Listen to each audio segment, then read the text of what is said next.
Itu Ramadan itu panas.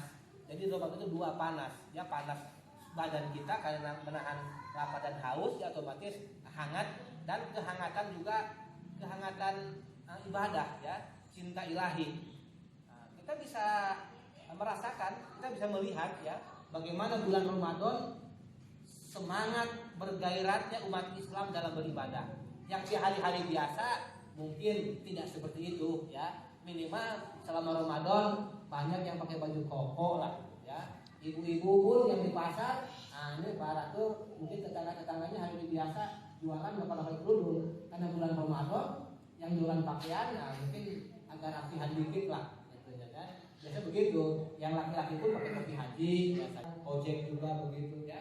Calo juga di terminal. Jadi ada apa namanya gairah, gairah bulan Ramadan itu, ya, semangat sisi, ya, dari Bapak Sisi. Makanya dikatakan bulan akan diturunkan seolah-olah orang bisa mengamalkan ajaran Al-Qur'an selama bulan Ramadan dengan sepenuhnya, ya, secara kafah, ya, yang tidak dikerjakannya, yang tidak bisa diamalkan dengan mudah di bulan-bulan yang lain. Itu arti sempurna. Lengkap. Lengkap itu artinya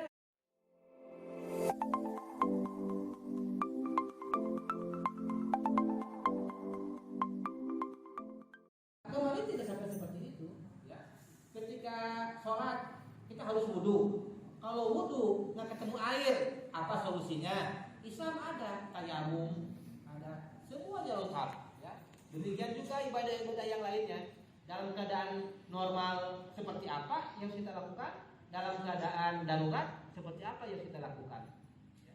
Hanya Islam, yang lain tidak seperti Islam, ya.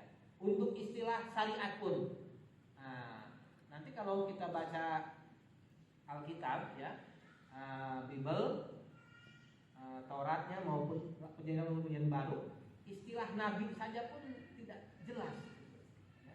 Istilah Rasul itu tidak jelas. Siapa yang dikatakan Rasul, ya, siapa yang dikatakan Nabi. Banyak sekali soalnya nanti di sana di Alkitab, ya, yang berjuluk Rasul itu. Di Islam itu jelas kaidahnya, ya, batasan-batasannya jelas. Demikian juga dalam ibadah-ibadah yang lainnya. Makanya Al-Quran mengatakan Islam ini adalah agama yang tidak hanya sempurna, tapi juga lengkap, kamil dan tamam, ya. Bapak Ibu hadirin yang berbahagia, menulis buku pengantarnya yang berjudul Pengantar Mempelajari Al-Quran. Itu ada dua bagian. Bagian pertama tentang perlunya Al-Quran turun, bagian keduanya tentang riwayat Rasulullah SAW. Dan ini sangat disukai oleh banyak kalangan, tidak hanya orang Ahmadi, ya, karena penuturan itu luar biasa. Kalau kita baca riwayat Rasulullah SAW, ya, yang bagian kedua dari pengantar itu, kayak Rasulullah itu kayak nyata, gitu, ya, kayak apa? Ya kayak hidup, gitu. Penuturannya itu luar biasa itu. Makanya kita harus biarpun pernah baca harus berusaha untuk membacanya kembali, ya. Itu yang bagian pertamanya, perlunya Al-Quran turun, yang Hujur sampaikan demikian jelas, ya, demikian qot'i, tak terbantahkan, sehingga Departemen Agama itu mengutipnya bulat-bulat, ya, sebanyak 15 halaman. Ini kalau kita punya Quran depan yang terbitannya tahun 80 ke bawah, 81 ke bawah, itu masih tercantum, ya. Ini halaman 35 sampai halaman 15 halaman, ya, sampai 38 sampai 53. Di sini ada tentang kenapa Al-Quran perlu diturunkan. Dan Departemen Agama pada waktu itu, ya, pada tahun 81, ini masih zaman Ratu Alamsah Prawira Negara. Masih jujur mereka, masih mencantumkan sumbernya dari jemaat nomor 27. Saya bawa makanya. Oleh Quran Mirja Bashir Mahmud Ahmad, itu masih yang kedua. Bahkan ada 3 di sini sumber jemaat. Maulana Syekh Ali juga disebutkan dan Muhammad Ali juga disebutkan. 3 sumbernya dari jemaat. Walaupun kita yang terakhir, tapi nyatanya tulisan Haddad Al-Qasas yang kedua yang paling banyak di ini, ya, dijiplak lah, diplagiat oleh Departemen Agama. Makanya ketika ini pertama kali terbit, ada dulu surat kabar namanya Indonesia Raya, pimpinan Muhtadul di tahun 70-an. Itu dibredel sama pemerintah karena mengkritik kepentingan agama. Zaman dulu kan begitu. Kalau ada surat kabar ini kan Tempo pernah dibredel kan, ya zaman Pak Harto lah itu. Nah, kalau kira-kira menyudutkan pemerintahan, nah itu biasanya surat kabarnya habis riwayatnya itu dulu begitu. Jadi aku percaya ini kitab-kitab suci yang sudah ada itu mengalami kerusakan, ya. Maka kita mengaku itu Nabi, ya. La nufariqu baina ahadin mirusuli, ya. Kita tidak membedakan satu dengan, walaupun itu derajat beda-beda, tapi semua nabi-nabi, ini hebatnya Al-Qur'an, hebatnya Islam. Semua nabi-nabi, baik yang diutus di kalangan Bani Israel, Bani Ismail, itu sebagai utusan Allah Ta'ala dan semuanya orang-orang suci, ya. Nah, Islam, hanya Islam yang mengajarkan bahwa kepada semua telah mengirimkan utusannya, basiron wa nadhiron. Tidak ada satu umat pun di muka bumi ini yang kepadanya Allah Ta'ala tidak mengutus seorang nabi.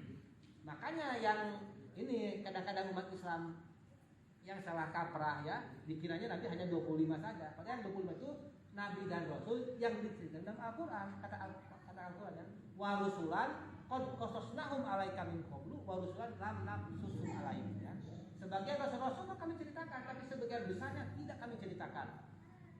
Hanya 25 yang ceritakan, lebih itu pun. Ya, Zulkarnain pun nggak masuk 25. Ya. Nah, kemudian juga Luqman, segitu indah ajarannya, itu 25, ya, 28, 29 nabi ada dalam Al-Quran.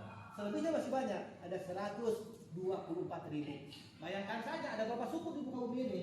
Nah, dan kepada setiap umat diutus nabi. Ya, segitulah banyaknya nabi-nabi. Kepada orang Bani Israil saja, orang Yahudi, dalam satu waktu itu banyak nabi itu. Wa makuna mursalinna ila rahmatan mir rabbika. Tidak kami utus nabi-nabi kecuali sebagai apa? Rahmat dari Tuhan engkau.